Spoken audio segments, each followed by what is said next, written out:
Andhra Pradesh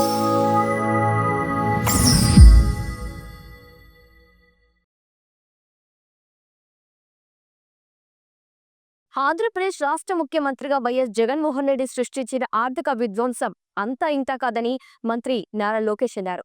YCP 5 ఏళ్ల పాలనలో జగన్ రెడ్డి అన్ని వ్యవస్థలను నిర్వీర్యం చేశారని మండిపడ్డారు. ఇష్టం వచ్చినట్లు అప్పులు చేసి ఏపీ ప్రభుత్వంపై పెను భారం మోపారని ఆగ్రహించారు. ఈ మేరకు ఎక్స్ వేదికగా ట్వీట్ చేశారు. ఇందులో సీఎంగా జగన్ చేసిన అప్పులకు, కడుతున్న వడ్డీలకు సంబంధించిన పత్రాలను కూడా జోడించారు. ఆంధ్రప్రదేశ్ గత ముఖ్యమంత్రులు చేసిన అప్పులకు కట్టే వడ్డీ కంటే 5 ఏళ్లలో జగన్ చేసిన అప్పులకు కట్టే వడ్డీలు ఎక్కువగా ఉన్నాయని మంత్రి లోకేష్ తెలిపారు.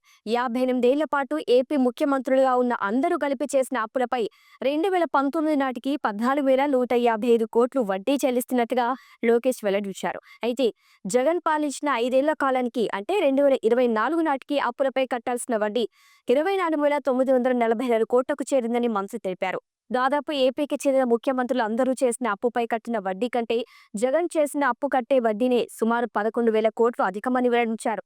అందరికాడికి అప్పులు చేసి జగన్ రెడ్డి ఎంతటి ఆర్థిక విధ్వంసం సృష్టించారో ఈ గణాంకాలే నిదర్శనమని మంత్రి లోకేష్ మండిపడ్డారు.